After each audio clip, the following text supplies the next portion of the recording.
naghaduha. Dito nga mga tao nga ang ilang una-una wala kayon masintro sa Ginoo.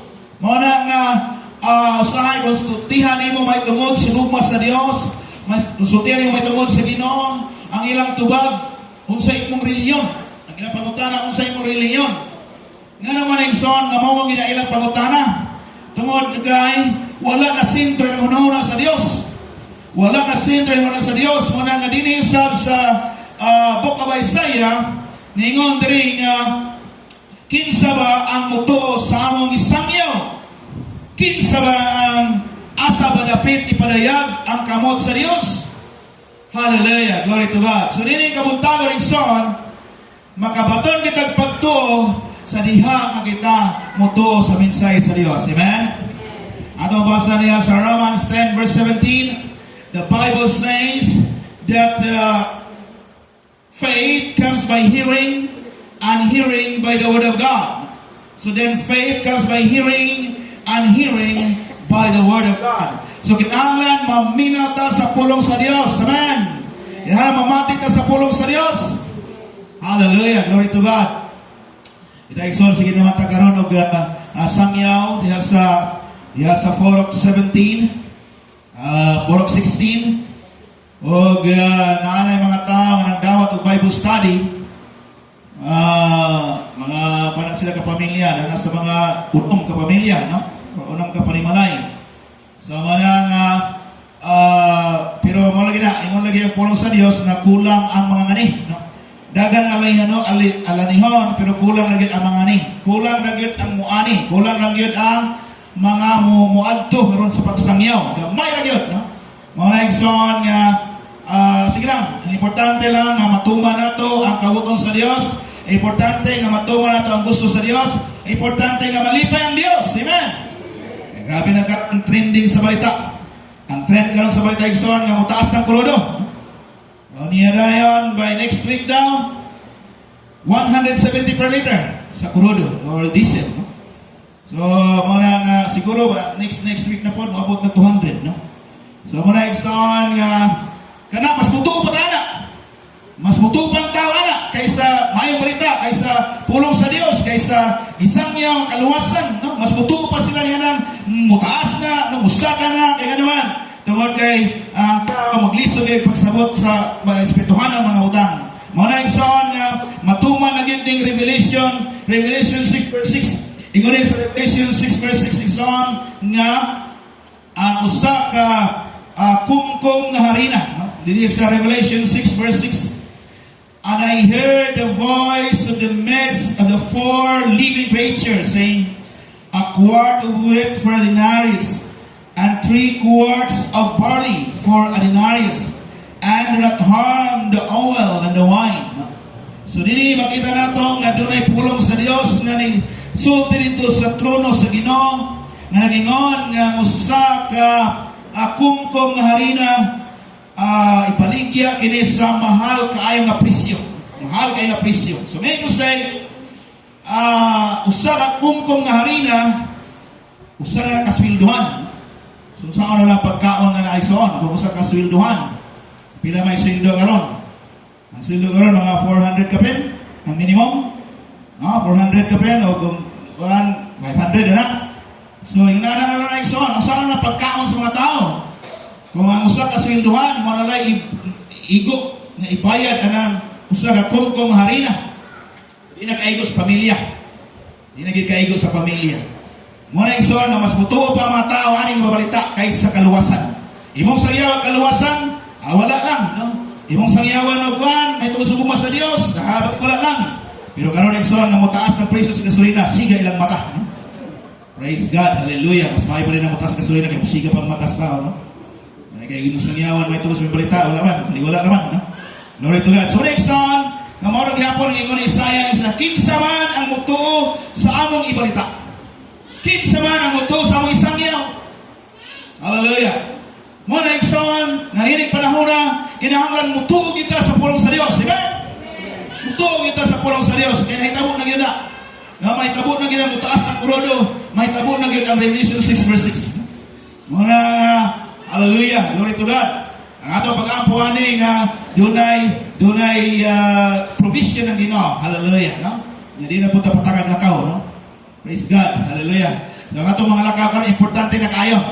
Di na ka mo lakaw kung importante. Kinahanglan imong mga lakaw karon importante na kayo, no?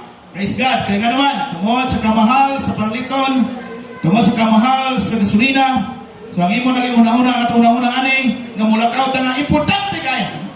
Di na ingon nga lakaw-lakaw, di na ingon nga shopping-shopping, kundi ang atong una-una nga atong himuon nga importante ang tanang mga lakaw. Amen? Importante na ang tanang mga lakaw. Praise God. Muna kinahanglan mo tuot sa pulong sa Dios. Hallelujah.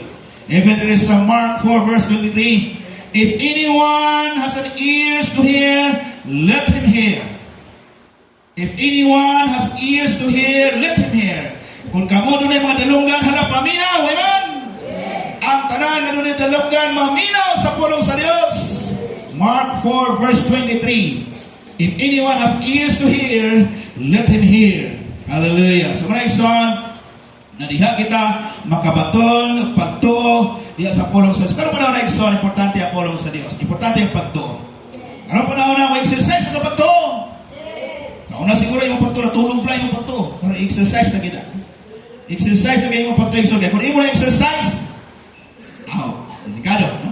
Muna kaya i-practice na ito pagtuo. Kaya ngon diha pulong sa Diyos, without faith, it is impossible to please God. So, dili na makapahingot kung wala tayo pagtuo diha sa pulong sa Diyos. Hallelujah. Then, Acts 8 verse 37. Ingon sa Acts 8 verse 37. Sa diha nga si Philip, nag-istorya siya sa Yonok. Ingon siya, karon, dito na ba ka? O ningon ang Yonok. Then Philip said, if you believe with all your heart, you may. And he answered and said, I believe that Jesus Christ is the Son of God. I believe that Jesus Christ is the Son of God. Si Yesu Cristo, mga anak sa Diyos. Amen? Praise the Lord. Palagpakan ng Igsoon. Hallelujah. Mga nang kinahanglan mo to lang kita ng Igsoon. No? Kung di ta mo to, kanang gasolina, mutaas mo kita. Praise God. Hallelujah. So my son, believe in the Lord Jesus Christ. Believe in the message of salvation. Believe in the message of eternal life. Believe in the message of abundant life in Jesus Christ. Hallelujah. And accept Him as your Redeemer. Accept Jesus Christ as your Redeemer. Revelation 3 verse 20. In Revelation 3 verse 20, ingon na rin nga, behold, I stand at the door and knock. If anyone hears my voice and open the door, I will come into him and dine with him and be with me. Hallelujah. Igsoon, kung kita maminaw sa pulong sa Dios, na atong i-welcome si Jesus na kasing-kasing, si Jesus magikauban ka nato. Amen? Hallelujah. Jesus will be with us. Jesus will dine with us. Hallelujah. Glory to God. Kung dili bitaw nato ikaawan pero sa Jesus son, mabungog kita ng presyo niya. Hindi nato ikaawan si Jesus permanente, mabungog kita sa presyo sa panalito. Manang ginahanglan ikaawan to pero si Jesus. Amen. Hallelujah. Glory to God. So, faith of the Redeemer. Number two, knowing the Redeemer. Palala ko sa slides, no? Number two, knowing the Redeemer. Knowing the Redeemer, kinahanglan masayo kita igsoon kinsa ning atong manluluwas. Ang atong manluluwas, si Jesus nga nagsekripisyo para sa atong kaluwasan. Hallelujah. In verse 23, for he shall grow up before him as a tender plant, and as a root out of dry ground. He has no form or comeliness, and when we desire him, when we see him, there is no beauty that we should desire him. He is despised and rejected by men, a man of sorrows and acquainted with grief, and we hid as it were our faces from him. He was despised, and we did not esteem him. Hallelujah. So, Ikson, si Jesus, Ingon diha nga a tender plant. Or meaning, Jesus was a humble person. Sa dihang i-prophesize niya ni Isaiah, ang Ginoo nga atong manluluwas, usa ka mapaubsanon. Amen? He is a tender plant or a humble person. Diningon diha nga, root out of dry ground. Sa panahon sa dihang i-prophesy ni Prophet Isaiah, ang Israel was in spiritual drought. Israel's condition was in spiritual drought. Grabe ka wicked ito nga time, no? Ang mga Israelites, wala sila nakuha sa Ginoo, wala sila nagkinahanglan Ginoo itong panahon na tungod kay abundansya sila, prosperous sila. So muna nga tungob sila sa idolatry, pagsimbag Diyos, worldliness, grabe ilang worldliness. So muna nga yung reason nga root out of dry ground. Drought, spiritual drought. Grabe nga spiritual drought ang naitabo sa Israel. Muna yung diha nga he bore a slender plant and a root out of dry ground. Sama nga napugas siya diha sa mamalang ayuta or drought.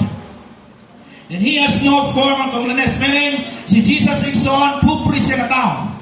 He had no beauty or majesty to attract. Wala siya kaanyag nga ato nga tinguhaon. Or wala siya kaanyag nga tinguhaon sa mga kababaihan. Wala siya kaanyag igsoon.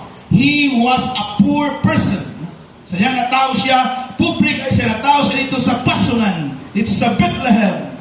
Gisalikway siya. Ang iyang kapupri igsoon na himong insulto sa mga Israelites. Nga naman, kaya ang gusto nila na dapat ang manluluwas na tao sa palasyo.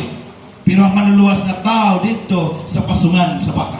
Muna na insulto sila sa kapupri ni Jesus. He has no form and comeliness. And we see Him. There is no beauty that we should desire Him. Then, social injustice or social background in Jesus is on. And He is despised.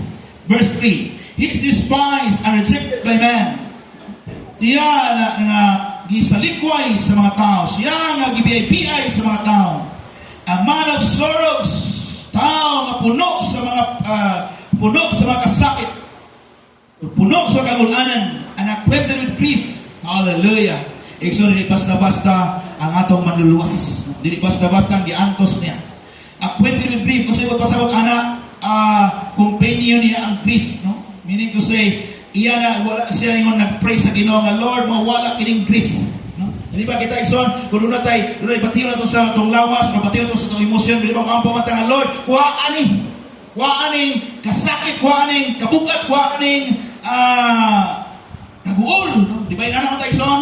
Pero Jesus wala niya na gi-ampo sa iyang amahan, wala na gi-ampo nga to sa God the Father, kundi acquainted with grief, na kanunay ang mga kaguol, kasakit siyang kinabuhig sa hallelujah. He is acquainted with grief.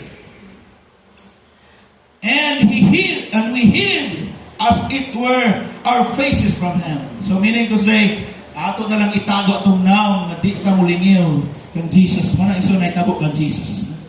Hallelujah. So grabe ang iyang social ay ang kinabuhi socially. Dili yun maayo igsoon nga kuno sa tao. Kaya naman ang tao tago na lang, no? Dili gusto mo tanaw kaniya. Kaya he was oppressed. Ginadaog-daog siya maayo. Hallelujah. He was oppressed, unaffected. Glory to God. Hallelujah. Then iya mga sakripisyo. Ang sakripisyo sa atong Ginoo igsoon. Verse 4, surely has borne our griefs and carried our sorrows, yet with him stricken, smitten by God and afflicted. Hallelujah. So grabing son ang nahaguman sa itong Ginoo. No, daog-daog siya, ginapasakitan siya. O na nga, dili basta-basta nga itong kaluwasan. Amen? No, dili basta-basta itong kaluwasan ng son. Kaya itong Ginoo, grabe yung giantos. Then he was wounded for our transgressions in verse 5. But he was wounded for our transgressions. Gisamaran siya. Ano yung son? Sa diya nga gisamaran si Jesus, sa diya gibunalan siya. Katong bunal nga may sima. Katong bunal nga may sima, inigbunal, pag anak sa sundalo, malangkat ang iyang unod. No? Malangkat ang iyang unod. Gilaliman ka, pag iana sa sundalo ang iyang bunal, bunalan si Jesus, bunalan yung lawas, malangkat ang unod, malangkat ang saon. So manaingon rin ang pulong sa Dios, He was wounded for our transgressions, He was bruised for our iniquities, just as for our peace was upon Him, and by His stripes we are healed. Amen? Ang mga labud, ang mga samad sa itong Ginoo, mga itong medisina, mga itong kaayuhan, amen? Praise God! So mga son, kung ikaw na ipatiyon sa imong lawas, ingalagin ang Ginoo, imo na ning ibayran sa cross. Ginoo, kini nga maong balatian, Ginoong Dios, pumanani dito sa cross. Hallelujah, amen? Praise the Lord. Manay ko rin nga, by His stripes we are healed. By His stripes we are healed. By His stripes we are healed. By His stripes we are healthy. Hallelujah. Palakpakin Ginoo. Glory to God. Hallelujah. Thank you, Jesus. It was the size para magmalinaw na ito pagpuyo exam. Para magmalinaw na ito kinabuhi. Then, ang iya pagsakripisyo exam diya sa verse 12. English sa verse 12. Therefore, I will divide him a portion with a great, and he shall divide a spoil with a strong, because he poured out his soul unto death. Sa ato pa hangtod sa kamatayon, gisakripisyo ni Jesus ang iyang kinabuhi para hanggang kita maluwas sa ikson. Amen? Hallelujah! Glory to God! Glory to God! Muna son, nga dili basta-basta nga itong manluluwas. Dili basta-basta nga pagluwas ka na ito. Glory to God. Iyang isakripisyo ang maayo. O gani, hangtod ang iyang kinabuhi nakalas kayo. Hangtod ang iyang kinabuhi nakalas para lang kita maluwas. Glory to God. So, sa